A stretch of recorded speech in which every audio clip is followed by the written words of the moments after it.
साध्वी प्रज्ञा जी, 29 सितंबर 2008 को मालेगांव में बम फटे थे, सीरियल ब्लास्ट हुए थे। उसमें 6 लोग मारे गए थे, 101 लोग घायल हुए थे। और जो एंटी टेरर स्क्वाड है, जब उसने उसका इन्वेस्टिगेशन शुरू किया तो उन्होंने कहा कि इस षड्यंत्र में आप शामिल थे। बिल्कुल, एटीएस ने कहा कि आप शामिल ही नहीं हैं। एटीएस से को भी मैं बहुत दोषी नहीं मानती हूँ। एक बहुत बड़ा षड्यंत्र कांग्रेसी सरकार का, यूपीए सरकार थी उस समय केंद्र में, उनका ये षड्यंत्र था भगवा आतंकवाद। भगवा आतंकवाद को सिद्ध करने के लिए उन्होंने ये प्रारंभ किया और मुझे उसका मुखिया बनाया। एक सन्यासी को सबसे पहले मुखिया बनाया। निश्चित रूप से कोई भी इसके अंदर जाएगा तो ये पाएगा कि निश्चित रूप से एक षड्यंत्र के सूत्रधार इनको बनाने का प्रयास किया गया। पहला तो उन्होंने एविडेंस दिया कि जिस मोटरसाइकिल का इस्तेमाल इस ब्लास्ट में किया गया वो आपकी मोटरसाइकिल थी। उन्होंने बताया मोटरसाइकिल आपकी है। मैंने कुछ कहा नहीं, हो सकता हो आपके नाम से है। पुलिस बोल रही है तो निश्चित रूप से कुछ जानकारी लेकर ही बोल रही होगी।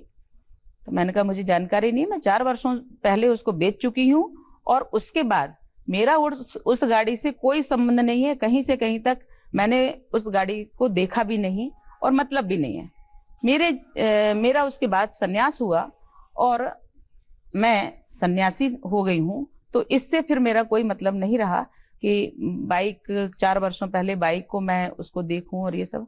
इसलिए उन्होंने कहा और हमने कहा हो सकता है, क्योंकि मुझे जानकारी नहीं थी उसकी। पुलिस ने यह भी कहा कि जो षड्यंत्र के लिए मीटिंग्स हुई, फरीदाबाद में मीटिंग हुई या नासिक में मीटिंग हुई या देवलाली में मीटिंग हुई, उनमें आप शामिल थी? नहीं, मैं नहीं, किसी भी मीटिंग में मैं शामिल नहीं थी। और वो मीटिंग अभिनव भारत की, चार्जशीट में मुझे जानकारी मिली कि वो मीटिंग अभिनव भारत की थी और मैं अभिनव भारत की सदस्य नहीं हूं। आप कहती हैं कि आपको 8 अक्टूबर को अरेस्ट किया, पुलिस का रिकॉर्ड कहता है कि 23 अक्टूबर को अरेस्ट किया। 13 दिनों तक उन्होंने मुझे गैर कानूनी तरीके से एक काल कोठरी में रखा। क्या पूछताछ करते रहे, सवाल पूछते रहे? प्रश्न तो उन्होंने कुछ ज्यादा किए नहीं, बस पीटते थे। उनका पीटना ये था कि किसी भी प्रकार से वो काफी बातें कहलवाना चाहते थे मुझसे जो मैंने नहीं कही। पीटते थे यानी महिला पुलिसकर्मी थी जो? नहीं, महिला पुलिसकर्मी नहीं थी, सभी एटीएस के पुरुष थे, अधिकारी थे और वो पीटते थे। पानी चाहिए, पानी। चाय रख लीजिए, पानी।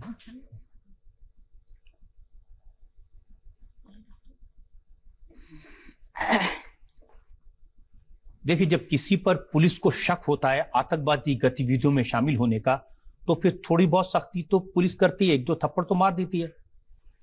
हाँ, 1-2 थप्पड़ मारती तो शायद मेरे ऊपर कोई असर भी नहीं पड़ता, लेकिन उन्होंने इतना भयानक टॉर्चर किया और ये मुझे तब भी समझ में नहीं आया कि ये मुझे पीटना शुरू क्यों कर दिए। रात से ही उन्होंने पीटना शुरू कर दिया, पहले कोई प्रश्न नहीं किया। तो मुझे भी ये समझ में नहीं आ रहा था आखिर पीटा क्यों जा रहा है, और बेल्टों से पीटा जा रहा था। बेल्टों से? हाँ, बेल्ट मतलब जो पुरुष बेल्ट लगाते, ये बेल्ट नहीं होता है। जहां तक मुझे लगता है कि जो एक्सपेलर होता है, उसका जो पट्टा होता है चौड़ा, वो पट्टा होता है, उसमें वो एक लकड़ी की मूठ लगा लेते हैं, उसको व्यवस्थित करके उससे वो पीटते हैं। तो जब वो मारते थे तो एकदम से ये पूरे हाथ ऐसे उभरे चले आते हैं, सूज जाते हैं बुरी तरह से, यहां से यहां तक ये पूरे सूज गए। जब ये इतने टाइट हो जाते तो उन्हें लगता था ये कहीं फट ना जाए हाथ, तो फिर वो गर्म पानी में नमक डाल के हमारे हाथों को उसमें डलवाते थे। टॉर्चर करना, इतना भयानक टॉर्चर करना प्रारंभ किया कि कोई स्त्री तो दूर की बात है, एक कोई पुरुष भी है, ऐसा लगता है, कहा जाता है कि पुरुष बड़े शक्तिशाली होते, मजबूत होते हैं, तो वो सहन कर लेंगे, तो वो भी सहन नहीं कर सकते थे उस चीज को। और उसके बाद जमीन पर ठुकवाते थे, हाथ दीवार में ठुकवाते थे, कागज लेके उसको दबाते थे, जिससे ये थोड़े से मुलायम हो जाए हाथ, और फिर वो पीटना शुरू कर देते थे। जब अगला दिन हुआ तो उन्होंने मेरे फोन वोन भी लिए, और उसके बाद उन्होंने कहा कि अब तो मैं समझ में आ गया होगा कि हम लोग कौन हैं। तो मैंने कोई उत्तर नहीं दिया। जब उन्होंने कहा कि अभी भी अगर समझ में नहीं आया तो हम समझाना अच्छी भाषा में जानते हैं और अच्छे से समझाएंगे, तब भी मैं चुप थी, क्योंकि मुझे समझ में ही नहीं आ रहा था कि मैं इनसे कहूँ क्या। फिर उन्होंने कहा, तूने बॉम्ब ब्लास्ट किया है? मैंने कहा नहीं किया। ऐसे कैसे नहीं किया? तुम्हारी मोटरसाइकिल थी उसमें। मैंने कहा मेरी मोटरसाइकिल नहीं हो सकती, क्योंकि वो मोटरसाइकिल मैं 4 वर्ष पहले बेच चुकी हूँ, तो मेरा उस मोटरसाइकिल से कोई संबंध नहीं था जिस मोटरसाइकिल को आप बता रहे हैं। उसके बाद मैं कैसे कहूँ कि वो मोटरसाइकिल मेरी है? उन्होंने कहा नहीं, मेरे पास सबूत हैं इसके, और मैं, तुम्हारी मोटरसाइकिल थी, तूने बॉम्ब ब्लास्ट किया है, जीन्स पहन के गई थी तू वहां। मैंने कहा नहीं, ऐसा नहीं था, मैंने कोई बॉम्ब ब्लास्ट नहीं किया। एक दिन पिटाई की? उन्होंने एक दिन पिटाई नहीं की, उन्होंने 24 दिन तक पिटाई की मेरी। दिन रात पिटाई करते थे, और इतनी बुरी तरह से मारते थे कि मेरे ये पूरे पैर, हाथ नीले और काले पड़ जाते थे। उंगलियां भी ऐसी टेढ़ी नहीं होती थी, मैं ग्लास भी नहीं पकड़ पाती थी पानी पीने के लिए। भोजन मैं करती नहीं थी और सिर्फ पानी पीती थी। उसके बाद सोने का कोई नियम नहीं मीन्स सोने ही नहीं देते थे, जिससे मानसिक तौर पे एक व्यक्ति कमजोर हो जाता है और दिमाग घूमने लगता है उसका। बिल्कुल नहीं सोने दिया जाता, रात भर पीटते, दिन भर पीटते। और जब वो लोग थक जाते थे तो बैठ के वो हमें गालियां देना शुरू कर देते थे।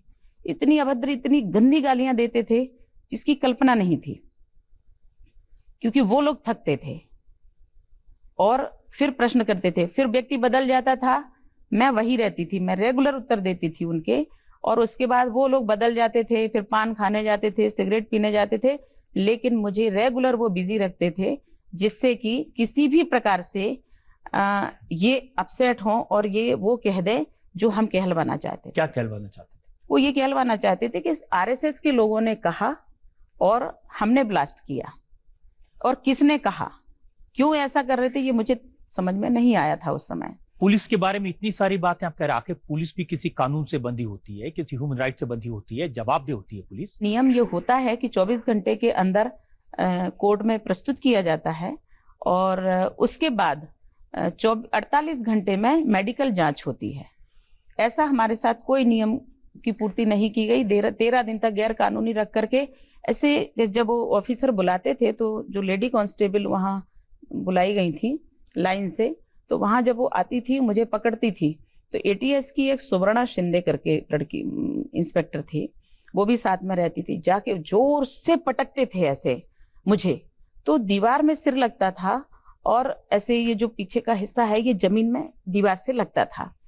ऐसा दिन में कई बार हुआ करता था। रात में पूछते थे तो रात में हुआ, ऐसा हुआ करता था।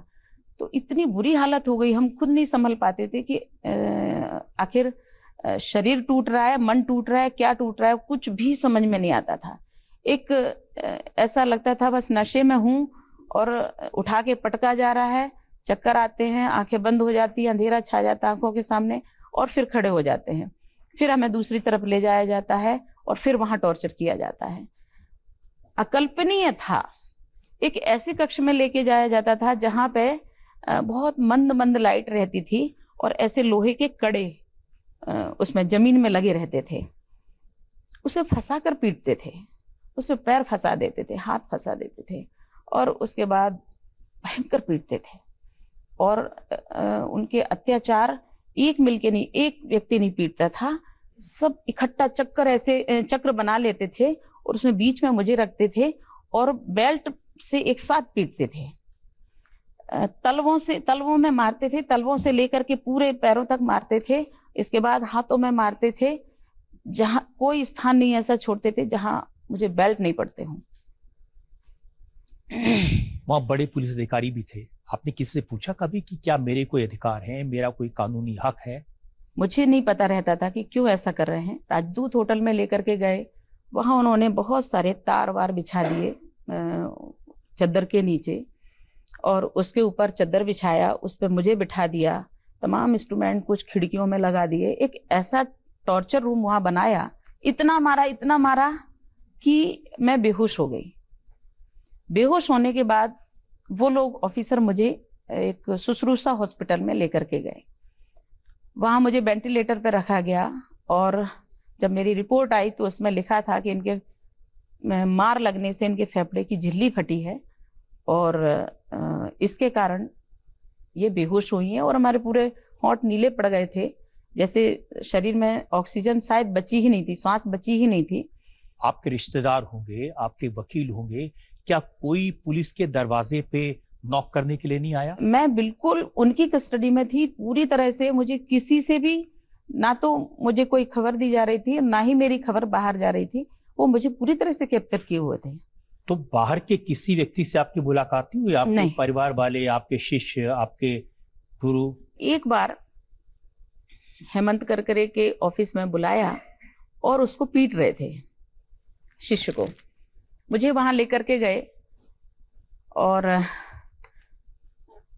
मैंने जब उसको पिटते हुए देखा तो मुझे समझ में नहीं आया कि इसको क्यों पीट रहे हैं। उसको बहुत मारा, वो चिल्ला रहा था, चीख रहा था। फिर मुझे पास में लेकर के आया, बोले तुम इसको मारो, ये तुम्हारी गुरु है ना, इसको मारो तुम। तो बेल्ट उसको दिया और उससे कहा कि मारो। तो शिष्य है, कैसे स्वीकार करता। जब उसने मुझे नहीं मारा तो उसको पूरी तरह से पीट रहे थे, तो मैंने कहा तुम मारो मुझे, मारो मुझे तुम। तो एकदम से वो सन्न रह गया कि मैं कैसे, प्रश्नवाचक दृष्टि थी उसकी। मैंने कहा मारो मुझे, ये मेरा आदेश है। तो फिर उसने मुझे बेल्ट मारे, मैंने ऐसे हाथ कर दिए और वो बेल्ट चलाता रहा। तो ये लोग कहते और जोर से मारो, और जोर से मारो। जब शिष्य है, नहीं इतने प्रेशर से हाथ उठते, पावर नहीं लगता था, तो फिर वो बेल्ट पकड़े और उन्होंने फिर उसको मारा। हमें मारा कि ऐसे मारा जाता है, और फिर उसको मारा कि मार। तो चिल्लाने लगा साहब मत करवाओ ऐसा, मेरी गुरु हैं साहब, छोड़ दो मुझे, छोड़ दो। पर वहां दया नहीं होती। मैंने कहा देखो उसको तुम मत मारो, तुम्हें मारना है तो मुझे मारो, तुम्हें मुझसे कुछ पूछना है ना तो मुझसे पूछो, उसे क्यों पीट रहे हो। जो कुछ भी बताऊंगी मैं बताऊंगी। उसको बचाने के लिए मेरे पास इससे ज्यादा कोई और मार्ग नहीं था। तब उसको छोड़ा और फिर ऐसे चक्र बना के और मुझे बीच में बिठा के इतनी बुरी तरह से पीटा, क्रम से पीटते रहे। मैं आज नाम भी लूंगी, पहले भी मैंने नाम लिया है, एक परमवीर सिंह जो इस समय ठाणे के कमिश्नर हैं। वो आए और उन्होंने एक इंस्पेक्टर से बेल्ट लेके कहा तुम में ताकत नहीं है, कैसे तुम पुलिस वाले हो, खाते पीते नहीं हो क्या, ताकत नहीं है तुम लोगों में, और लाओ इसको तो मैं देखता हूँ। और फिर उन्होंने बेल्ट लिया और जितनी उनके अंदर ताकत थी वो पूरी उन्होंने हमारे ऊपर बरसाई। और जो लोग थे वो भी बेल्ट मुझे रेगुलर मारे जा रहे थे, पैरों में, हाथों में, और बस इसके अलावा मुझे तो कुछ होश ही नहीं था। एकाग्र थी कि मैं पिट रही हूँ और बस उस पीड़ा में ही थी, झंझना रही थी पूरी तरह से। और वो लोग लगातार मारते चले जा रहे थे। अकल्पनीय था, बिल्कुल अस्वाभाविक था, एक अप्राकृतिक था, असहनीय भी है किसी भी इंसान के लिए। लेकिन इस सब के दौरान आपका बाहर की दुनिया से कोई संपर्क नहीं था? किसी वकील से, किसी व्यक्ति से? नहीं, बिल्कुल नहीं था। किसी से भी कोई संपर्क नहीं था और गलती से वो होने भी नहीं देते थे। मैंने उनसे कहा तुम मार डालोगे मुझे चलेगा, लेकिन मैं तुम्हारी कही हुई बातों को जो नहीं है मुझे ज्ञान में, मैं नहीं बोलूंगी। तो उसके बाद बहुत ज्यादा पीटते थे दिन रात। उसमें बस इतना था कि मेरे पास शून्यता के अलावा कुछ नहीं था। एक लाल बाग के राजा की तस्वीर, कैलेंडर ऐसा लगा हुआ था, बस मैं उस कैलेंडर को ऐसे देखती रहती थी और मेरे ऊपर जो भी अत्याचार होते थे, गाली गलौज जो कुछ भी होता था, बस मेरा ध्यान वहां रहता था। बाकी तुम जो भी कहो कहते रहो, क्योंकि इतना असहनीय जो कुछ था, अगर मैं अपने ध्यान को उधर ले जाऊं या मैं उन चीजों को एक्सेप्ट कर लूं तो शायद मैं जिंदा ना बचूं। लेकिन ऐसे में पुलिस के पास और बहुत सारे हथियार होते हैं, पॉलीग्राफ टेस्ट कराना, ब्रेन मैपिंग टेस्ट हाँ। कराना। ये उन्होंने करवाए मेरे, polygraphy test, brain mapping test, narco test, ये सब टेस्ट 3-3 बार हुए मेरे। उन टेस्टों को करने के लिए भी ये मुझे गोपनीय तरीके से लेकर के जाते थे। ऐसे चेहरे पे कपड़ा उड़ा लेते थे, बुर्का उड़ा देते थे और उसके बाद ले जाते थे। तो मैंने उनको कहा कि मैं सन्यासी हूँ, काले बुर्के में मेरे ऊपर डाल मत देना, और तुम कितना भी कोशिश कर लो, तुम मुझे चाहते हो मैं नहीं करूंगी, क्योंकि तुम असत्य हो और कुछ तो बहुत बड़ा षड्यंत्र है। तो कहते थे मैं तुझे खत्म कर दूंगा, लेकिन पहले मेरा काम हो जाने दो। मैंने उसी बातचीत के दौरान एक लिखा, कुछ पंक्ति लिखी, मैं सन्यासी हूं, मैं सन्यासी हूं, इस आत्म तत्व को मिटा सके ना कोई, मैं वो अजर अमर अविनाशी हूं, मैं सन्यासी हूं।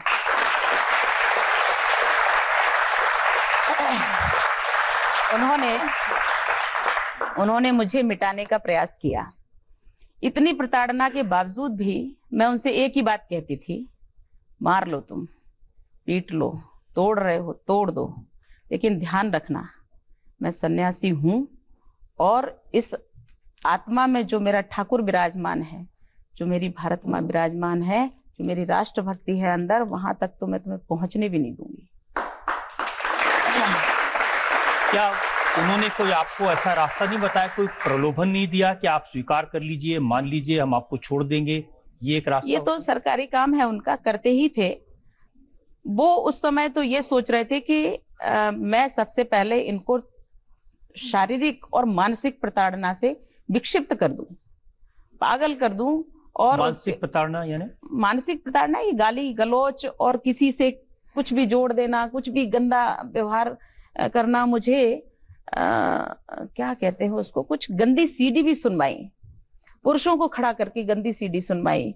उसमें इतना गंदा कुछ थे शब्द, पहले तो मुझे समझ में नहीं आए, लेकिन फिर एक आध शब्द ऐसा लगा ये तो बहुत ही कुछ गंदा है, तो मैंने अपना ध्यान वहां से हटा लिया। तो उस समय मुझे बुलाया गया और वहां खड़ा कर दिया गया। तो मैंने उनसे कहा मुझे खड़े नहीं होते बन रहा है, मुझे बैठने दो। क्यों, मेरी शादी में आई है क्या, बैठेगी तू, खड़ी हो, सुन कौन है ये लोग, ये तेरे ऐसे बहुत अपशब्द, बहुत गंदे शब्द बोलते थे। और उसके बाद वो पूरी सीडी मुझे सुनवाई। किसी व्यक्ति ने उसमें कहा भी कि साहब इनको क्यों सुनवा रहे हो, ये सन्यासी हैं, माता जी हैं, इनको क्यों ऐसा सुनवा रहे हो, साहब हम लड़के हैं, हमें कह दो कुछ। तो उसको भी पीटा। और लेकिन कभी आपने उनको कहा होगा कि आपके कुछ राइट्स हैं, कुछ अधिकार हैं, कुछ वकील को बुलाने का, बात करने का? वहां तो कुछ होता ही नहीं है। मेरा जो अरेस्ट मुझे दिखा दिया तो मुझे आतंकवादी घोषित कर दिया, और इतना भयानक उसको रूप दे दिया इस बॉम्ब ब्लास्ट को, वो तो था, लेकिन मुझे मेरे ऊपर आरोप लगा करके इतना भयानक स्वरूप दे दिया कि जो मेरे पूर्व आश्रम के बहन और बहनोई थे उनको होटल में जगह नहीं दी किसी ने, और मिलने के लिए जाते तो ये लोग मिलने नहीं देते थे। आपने जो बताया ये सुनकर के किसी का भी दिल दहल जाएगा, लेकिन इतना टॉर्चर सहने का साहस कहाँ से आया? लाइन में आपको कहती हूँ, ना मैं ब्राह्मण, ना मैं क्षत्रिय, ना मैं ब्राह्मण, ना मैं क्षत्रिय, ना वैश्य शूद्र, ना जाति हूँ, इदम राष्ट्राय इदन्नमम, मैं वो अच्युत शासी हूँ, मैं सन्यासी हूँ।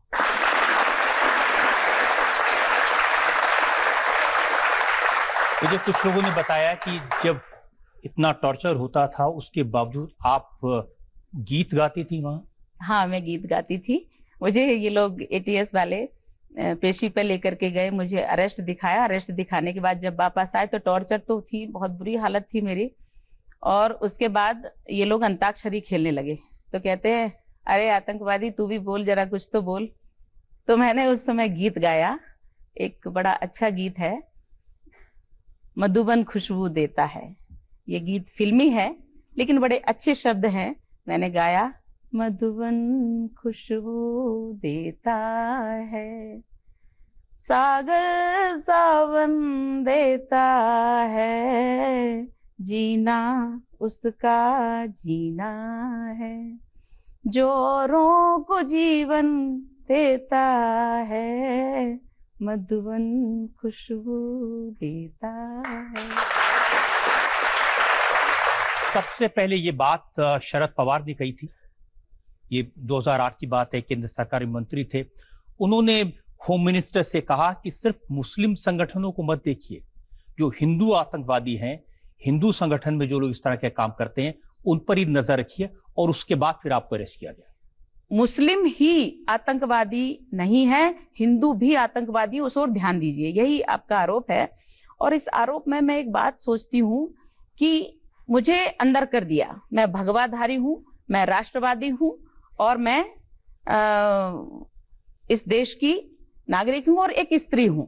तो स्त्री शरीर को जब टॉर्चर किया जाएगा तो बहुत ही सहजता और सरलता से वो टूट जाएगी, और जो वो चाहते हैं कहलवाना वो कह देगी, और हम इस भगवा आतंकवाद को एक स्थायी तौर पे सिद्ध कर देंगे। उस समय के जो होम मिनिस्टर थे पी चिदम्बरम, उन्होंने किस आधार पर कहा? उन्होंने कहा समझौता एक्सप्रेस में, उन्होंने कहा कि मालेगांव के 2 ब्लास्ट में ऐसे लोग थे जिनका संबंध आरएसएस से था, जिनका संबंध हिंदू संगठनों से था, वो इसके अंदर इन्वॉल्व थे। वो किस आधार पर कह रहे थे? उनको जो इंटेलिजेंस की रिपोर्ट मिली थी, उनकी जो एंटी टेरर स्क्वाड की रिपोर्ट मिली थी, उसके आधार पर। हाँ, देखिए, कोई भी केस उठा करके देख लीजिए, समझौता ब्लास्ट हो, अजमेर ब्लास्ट हो, अथवा ये मक्का मस्जिद ब्लास्ट हो, 2006, 2008 मालेगांव ब्लास्ट हो, इतने सारे केस जो यूपीए सरकार में जब थे तो पहले तो मुस्लिम थे, लेकिन ये जो शब्द आपने कहा कि सिर्फ मुस्लिमों को टारगेट मत करो, मुस्लिमों को मत पकड़ो, हिंदुओं को टारगेट करो, भगवा के अंदर भी वो इसमें तो कोई गलत बात नहीं। अगर कोई हिंदू आतंकवादी है, अगर कोई हिंदू आतंकवाद में शामिल हो तो उसको पकड़ने में क्या? लेकिन वो आतंकवादी है, वो हिंदू आतंकवादी नहीं कहा जा सकता। आतंकवादी एक विचारधारा है। आप मुस्लिम आतंकवादी कह सकती हैं, वो हिंदू आतंकवादी मैं मुस्लिम आतंकवादी इसलिए कह सकती हूँ, मैं आतंकवाद को जाति का नाम नहीं दे रही हूँ, मैं जिसकी जाति है मैं उसको बोल रही हूँ। मेरा एक कहना है, मैं आपको बताती हूँ कि हमारी एक सोच होती है, किसी की भी सोच होती है आतंकवादी। जैसे मेरा विचार है राष्ट्रवाद का, मैं जो भी करूंगी अपने देश के हित के लिए करूंगी। विचारधारा राष्ट्रवादी होती है, देशद्रोही होती है, हमारे ही देश में रह करके। और हम कुछ लोग जो जाति विशेष से अगर हम कहें तो जाति विशेष, आज मैं इसलिए कह रही हूं जाति विशेष कि जहां भी आप उठा करके देखें सिर्फ वही लोग क्यों आते हैं? स्वामी असीमानंद, वो तो संघ परिवार से जुड़े व्यक्ति थे।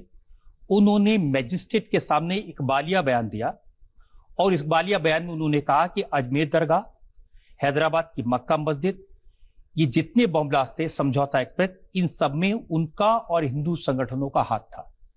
स्वामी असीमानंद जी बुजुर्ग व्यक्ति हैं, स्वामी असीमानंद जी राष्ट्रवादी व्यक्ति हैं।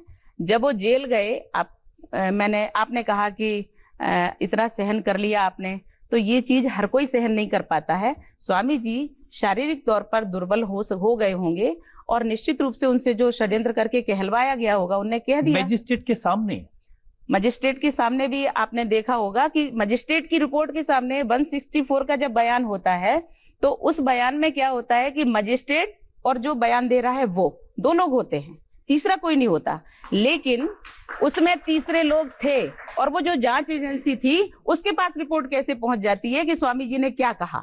और इस पर कोर्ट में केस लगाया गया कि इस प्रकार जब जांच एजेंसी के पास ये रिपोर्ट पहुंच जाती, निश्चित रूप से ये कोई षड्यंत्र है कि बयान जज के सामने होते हैं, बयान स्वामी जी देते हैं, और उसके बाद वो बयान जांच एजेंसी के पास पहुंच जाते हैं, और फिर उसके द्वारा सबको बता दिया जाता है कि ऐसा ऐसा स्वामी जी ने बयान दिया। तो ये षड्यंत्र नहीं है तो क्या है? स्वामी जी से तो कहलवाया गया है।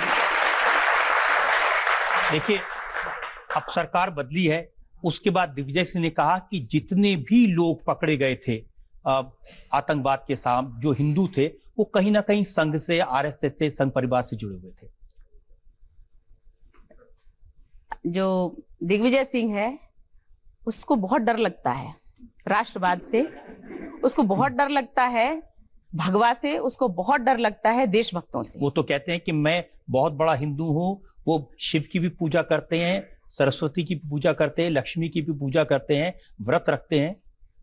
वो पता नहीं किसके हैं।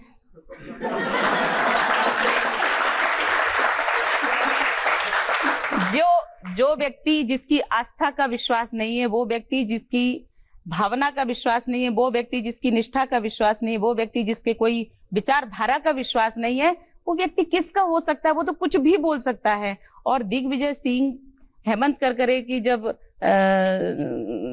स्वर्गवास वो हो जाता है, जब वो उसकी डेथ हो जाती है, उसके बाद वो कहते हैं कि हेमंत करकरे का खून भी इन्होंने किया है, आरएसएस वालों ने किया है। अब इस विक्षिप्त व्यक्ति को मैं और क्या कहूं? वो तो कुछ भी बोलता है। आतंकवादियों के घर चला, आतंकवादी मारे जाते हैं, उनके घर चला जाता है, रुपये दे के आ जाता है वहां पे।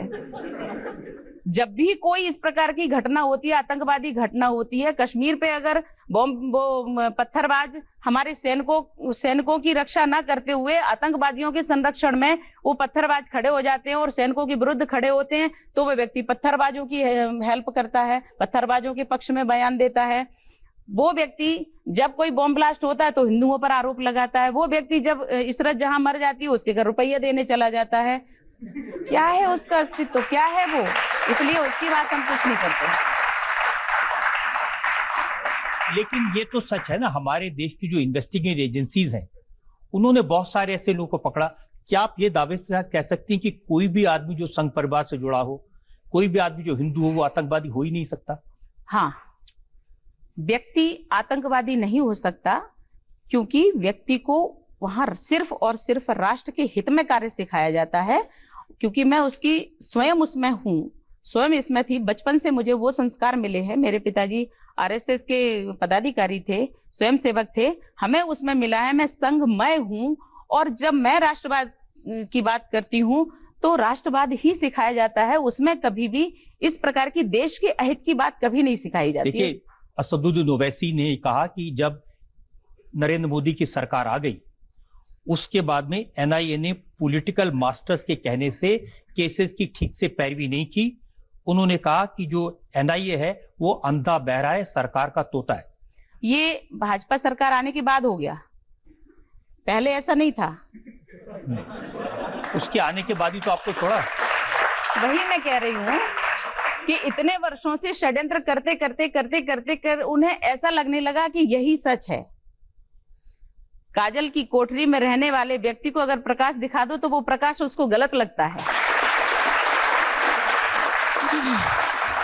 मैंने ये कहीं सुना कि स्वामी अग्निवेश आपको मिलने आए थे। हाँ, स्वामी अग्निवेश मुझसे मिलने आए थे भोपाल कोर्ट में, वो भोपाल जेल में। स्वामी अग्निवेश जी से मैं पहले कभी नहीं मिली थी और मैं उनके बारे में ज़्यादा जानती भी नहीं थी। लेकिन जब वो आए तो मुझे वो षड्यंत्र का एक भाग तब तक समझ में नहीं आया जब तो मुझे सन्यासी हैं इस तरह से मैं उनसे मिली। लेकिन वो एक किसी का षड्यंत्र का भाग बन के आए थे, ये मुझे बाद में पता चला। और स्वामी अग्निवेश जी ने मुझे एक ऑफर दिया। उन्होंने कहा कि पी चिदम्बरम मेरे मित्र हैं, शिंदे मेरे मित्र हैं, इसलिए आप बताइए, मैं छुड़वा लेता हूं और आपको क्या कहना है तो जो कुछ भी है आप स्वीकार कीजिए और जेल से बाहर निकलिए। तो मैंने कहा कि ऐसा तो कोई कारण नहीं है, मैं छुड़वा दूंगा। मैंने कहा नहीं, मुझे ऐसे नहीं छूटना। मैं एक फोन पर आई थी, एक फोन करके उन्होंने मुझे बुलाया है, मैं आई थी, मैं शान से ही बाहर जाऊंगी। और इसलिए अगर आपके मित्र हैं और आपको ऐसा लगता है आप मेरी सहायता करना चाहते हैं, मुझे बाहर निकलना चाहते हैं, तो शिंदे और पी चिदम्बरम इनसे बस इतना कह दीजिए अपनी कांग्रेस से कि ईमानदारी से जांच करवा लें, तो आप एक पल के लिए भी मुझे बाहर नहीं पाएंगे, वो अंदर नहीं पाएंगे। जनता में जो लोग सवाल पूछना चाहते हैं उनको मौका देंगे। अगर आप हिंदुत्व का प्रमुख चेहरा है तो आपको आगे क्यों नहीं किया जाता है? ये देश जो है अभी हिंदू राष्ट्र बनना शेष है। अभी वो बहुत सारी संघर्ष से गुजर रहा है। अगर वो हिंदू राष्ट्र होता तो आज विश्व गुरु होता। विश्व गुरु था, विश्व गुरु होगा, पर अभी जो प्रक्रिया चल रही है उसमें अभी तमाम सारी चीजें उसमें होना बाकी है। जब इस देश में हर व्यक्ति राष्ट्रवादी होगा, जब इस देश का हर व्यक्ति मानवतावादी होगा, जब इस देश में किसी प्रकार से भ्रष्टाचार नहीं होगा, अनाचार नहीं होगा, पापाचार नहीं होगा, बलात्कार नहीं होगा, उस दिन ये देश हमारा आदर्श देश होगा और विश्व गुरु बनेगा। ये उसकी परंपरा में है, प्रक्रिया में है। हम काफी देर से पीछे डिस्कस कर रहे हैं, या आप भी कह रहे हैं कि मुस्लिम आतंकवाद है या भगवा आतंकवाद है, और हमें बहुत अच्छे डिबेट शोज के लिए मुद्दे भी दिए जाते हैं, bad Hindu versus good Hindu and all that. लेकिन मैं ये सोचता हूँ कि इन सब से हम ना केवल उनको इनडायरेक्टली सपोर्ट कर रहे हैं, क्योंकि आतंकवादी आतंकवादी होता है, तो कोई हिंदू मुस्लिम नहीं होता, इसके साथ ही हम अपने सैनिकों का भी अपमान कर रहे हैं। तो इसके बारे में आपका क्या कहना है? सैनिकों का अपमान कैसे हो रहा है? अगर हम आतंकवादियों को बढ़ावा दे रहे हैं, उनको हाँ। गुड हिंदू और वो उसमें बांट के, हाँ। तो हम उनको उनके साथ लड़ नहीं रहे हैं, रादर उनको सपोर्ट कर रहे हैं इनडायरेक्टली। नहीं, आतंकवाद तो आतंकवाद होता है ना, उसका कोई रंग होता है ना धर्म होता है, ये तो निश्चित है।